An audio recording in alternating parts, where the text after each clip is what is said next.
In this episode, I'm going to go and finish off my fortification in the valley down there for the 7th day Horde, and then I'm going to fight the 7th day Horde. So, hopefully that goes well.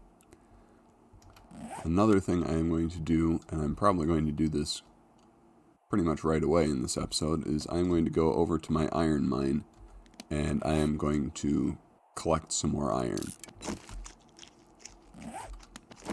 Because I am, for the most part, out in the forge, and I would like to make some more iron arrows before the 7th day Horde comes. I am down to, where are they here? I'm down to 61 iron arrows, which is a fair number for running around in a normal day, but it's not going to be enough to deal with the 7th day Horde. If I have to, I can fall back on stone arrows for that. It's not absolutely critical that I have iron arrows, but it's preferable.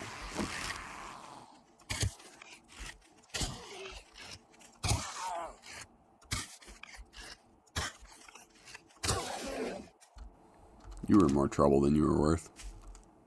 I got a little bit of iron from the mine. I mined until my pickaxe broke, and it's now in need of repairs. I didn't have any repair kits with me, so I need to make a few more of those. But 315 iron will make us a fair number of iron arrowheads, so not too concerned. Just going to go ahead and get that iron melting. And then I will run upstairs and make some more duct tape for repair kits. I've finished my manufacturing for the day. I've got plenty of arrowheads. My pickaxe is repaired. So I'm going to head back over to where I've got the fort and start working on that. If you look up at the HUD in the top of the screen, you'll see that the number that indicates the day is red now. That is what happens on the Horde days. So around, I want to say around 8 o'clock. It doesn't happen immediately in the morning, but around 8 o'clock the number turns red and is warning you that you're in for trouble tonight. Looks like I'm in for trouble right now because there's a zombie lurking around my construction site.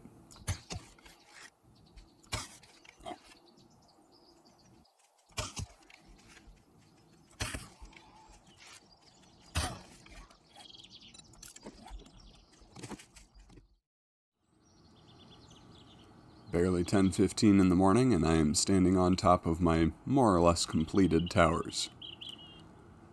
This fortification has served me pretty well throughout my time playing 7 Days to Die. I have had numerous instances where one of these towers actually wound up collapsing entirely because zombies did so much damage to it, and I still survived the night on top of it without any problems. The one thing that does happen sometimes is that you're a little careless and you fall off of it, and then you wind up dying. So I'm going to come back down to the ground here and deal with this little mistake that I made. One of the unfortunate things about using cobblestone-based blocks, this flagstone block, is that when you, unlike the wood frame blocks, where you start off with a frame and then you upgrade that, and it's if you make a mistake, you can pick it back up again. You can't do that with flagstone. If you misplace one of these, it's just there. You've used up that block and you're going to have to make another one. You can't get it back. You can get some of the resources that you use to make it back by breaking it. So I'm going to remove this little accident here and salvage what I can from it. And I'll have to be content with that. I got a few pieces of rock back and a few pieces of clay. So, unfortunately, most of that is wasted. These all have an upgraded core. So the center column is the bricks, but I did not want to try and upgrade the entire exterior because each one of these blocks takes 10 cobblestones to upgrade, and in the 4 towers here there are 216 blocks. So I need a lot of cobblestone to upgrade it. And I don't have nearly that many, and if I use up all the small stones that I have right now, I still will probably not have enough. So I might try to upgrade at least one of these towers entirely by the time the 7th day Horde comes, but it's unlikely that I'll be able to get enough resources to get all of them done. So for now, I'm going to concentrate first on getting the wood frame platform for me to stand on laid out. One thing you may be noticing from looking at them right now is that I don't appear to have a way to get up onto the towers. And that's true. I build that separately. If you build ladders up to the tops of these, much like with my base, zombies can climb ladders. So they will be able to make their way to the top. You can either use ladders and break them off, or break off the top couple so that they can't jump up onto the platform, which actually kind of is helpful sometimes because it provides a point where they concentrate, so you just have to shoot down the ladder for a while at least until one of the zombies winds up breaking the ladders and then they can't climb it anymore. Or you can build something that you have to jump like I have over at my base, and that is what I am going to do here. This ground isn't quite level, but that's not really a problem, at least right now, so I'm just going to build this here and not worry about the difference in elevation. You want to build it distant enough that you have two projecting... well...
Well, that could have gone worse.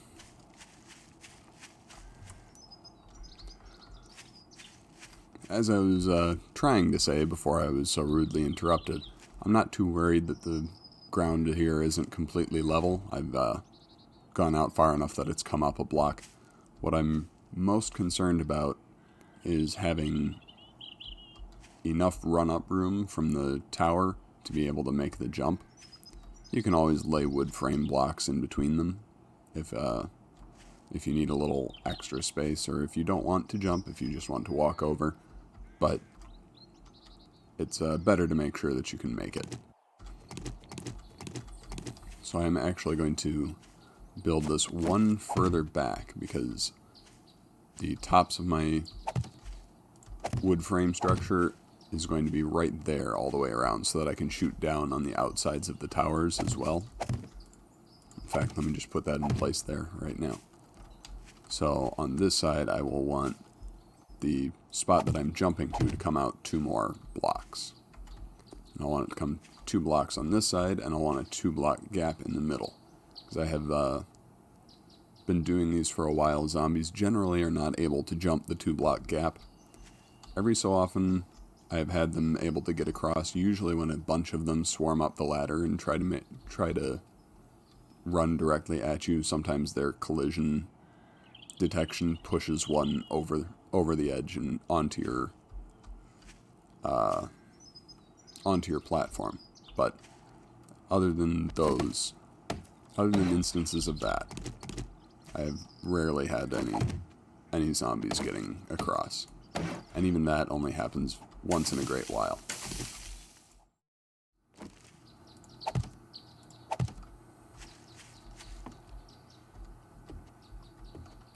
Alright, and now I'm able to jump across onto my towers, or onto this tower at least, and once I build the platform I will be able to get all the way across to all those other towers. Right now I am going to take a brief interlude to run over and get this airdrop. Whatever that is, well actually, I'm going to run back to my base and get some antibiotics if I have any, or a jar of honey, because those zombies I was fighting managed to infect me. So I need something to take care of that. And then if I think I have enough time, I will run over to get that airdrop before the 7th day Horde starts. Well, it turned out that trip back to base was kind of pointless because I don't have anything there to deal with infection. I have used any antibiotics I have picked up or any honey that I have collected, so I am just going to have to hope that sometime after the 7th day Horde passes I will be able to find something to deal with that. Right now what I'm going to do is complete the platform, and I'm going to start by cutting down a few trees to get some more wood to build wood frames. One thing I would recommend doing quickly after you build this type of structure, or really any fortification that you're going to use to protect yourself from 7th day Hordes, chop down any trees in the immediate vicinity, because anything that zombies run into on their way to try and get to you, they will probably attack. And it might not do much damage with each hit, but after a couple of hundred zombies over time have run into the same obstacle and each smacked it once, there isn't much left of it. So I have gone to cut down trees near wherever my fortification was, and found that there was hardly anything of them left. And for each strike that a zombie has made on a tree, you get that much less wood from it when you chop it down yourself. This first portion of the platform construction I tend to do from the ground, and the rest I do from the top. I generally surround each tower with a set of wood frames before I even go up top, because unlike in Minecraft, there is no handy crouch button that will stop you from walking off the edge. So if you're up in the air, it is very difficult to place things farther out than you are already. But once you have this done for at least this structure, you can reach across to here and place them the rest of the way yourself. The platform is completed, and the thunder of the usual storm that accompanies the 7th day Horde is starting in the background, so it's starting to get late. I was going to try to go out and get that airdrop, but I don't think that I'm going to have the time to get there and back. Because it is not a horrible distance away, but it's far enough that I'm not confident of getting out there and getting back by the time that the Horde comes, so I'm not going to do that. I'm going to mark the airdrop on the map.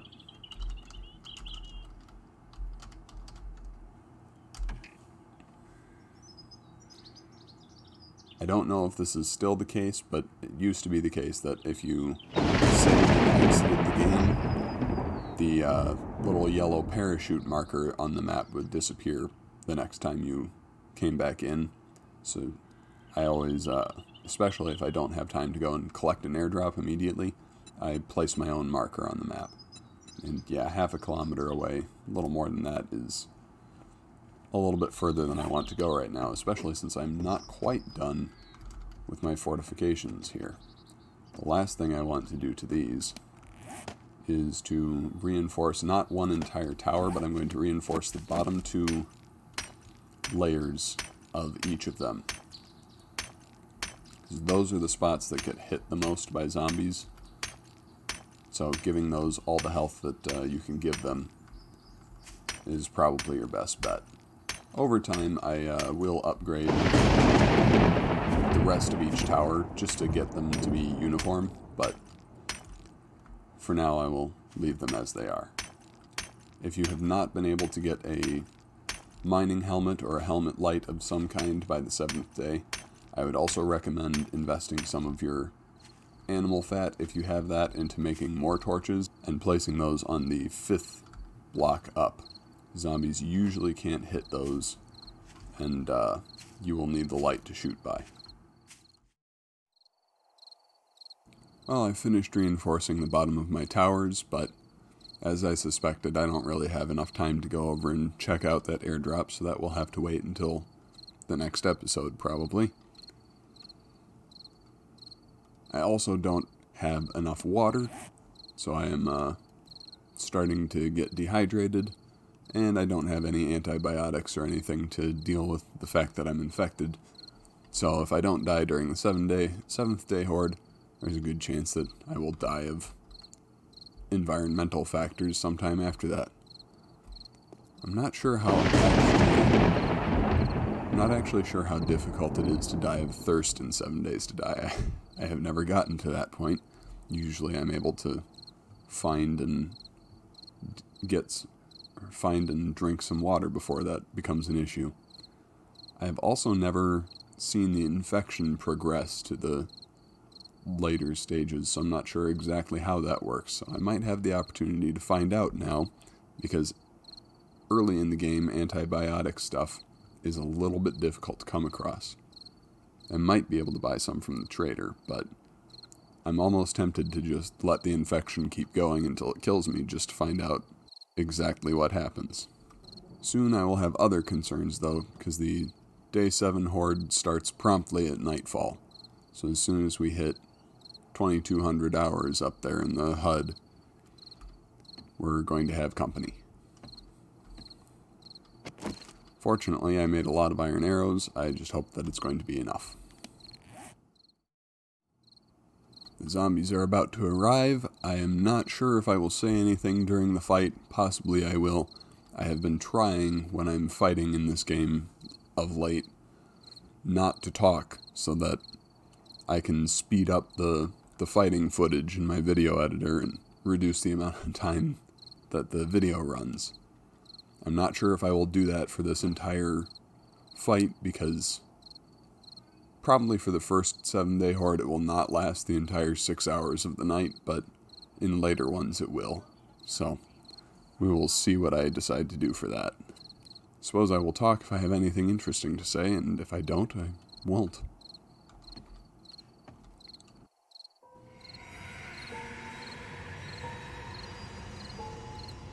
The night has fallen noise is a little bit different, indicating that tonight is going to be especially dangerous.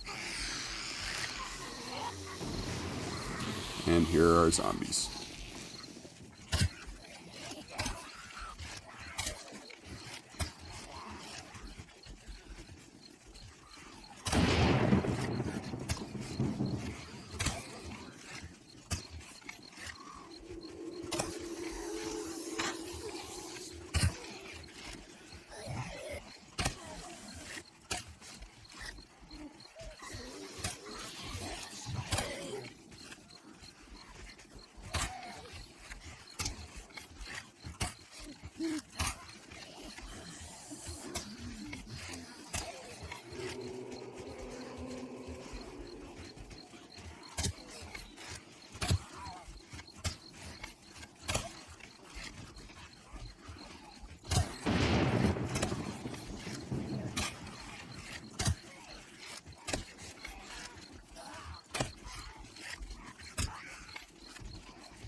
You can see down there they broke out one of my reinforced blocks. But they have to do that at least 9 more times for the tower to come down, and it's a little bit hard to get to that one in the center without breaking at least one more block. So, probably they would have to break at least 10 to get to it. And they do not attack slowly and methodically at one point with the objective of bringing down the tower. They just attack whatever's in their way. Which is why this defensive method usually works.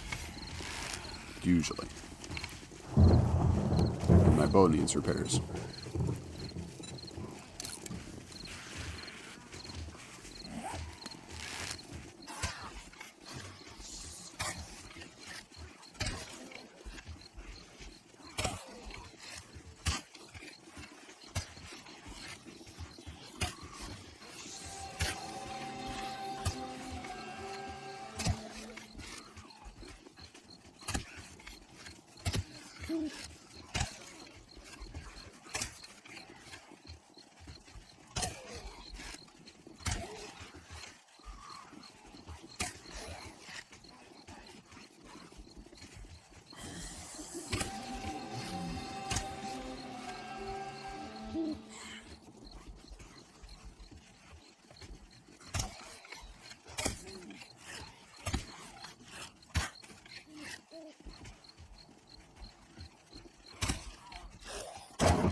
Not quite 3 hours in, and the zombie noises have died down and disappeared as I've killed them off. They do not spawn infinitely for these 7th day hordes, and usually, especially in the first couple of them in a game, you will kill all the zombies before the night ends. Later on in the game, as you are more powerful and more advanced, there will be a lot more of them, and they will keep coming until dawn. But fortunately for me tonight, I managed to kill them all before, well before dawn, but more importantly, before I ran out of arrows. Ammunition is one of the major limiting factors early on in the game into your ability to defend yourself. If you run out of ammo, well, then you no longer have anything to kill the zombies, and they're just going to keep beating on your fortifications until they get through, or in my case, until they collapse the towers, or until it's dawn and they're slow again and you're able to jump back out and run away from them. You can run away from them at night, but since the zombies can run at night and they don't have stamina limitations and you do, sooner or later you'll run out of your ability to run and they will catch up with you. Looks like for this playthrough, though, we managed to survive the first 7th day horde. Unfortunately, they didn't drop any of the nice yellow loot bags for me to go down there and collect, but that will make it easier to keep format with this video, because I would not go down to investigate those until I hear the 4 o'clock, it's morning again and things are safe now sound. And I usually end my videos before that and begin them with that. So that is probably what I'm going to do for this video. In the next episode, I will descend from my tower and run over and get that airdrop. I'm hoping that that's going to contain antibiotics. That is one of the things you can find relatively often in airdrops. So hopefully that will take care of that problem for me. After that, I will go visit the trader in case I have anything to sell from that airdrop, and also just to see if anything particularly useful has entered his stock on his restock, which was on day 7. Also to find out when the next restock will be. Thanks for watching. Leave a like on the video if you enjoyed it. Subscribe to the channel to see more similar content, and if you like me enough that you want to help me achieve the goal of eventually making my living from creative stuff, share my channel with your friends. Goodbye and God bless.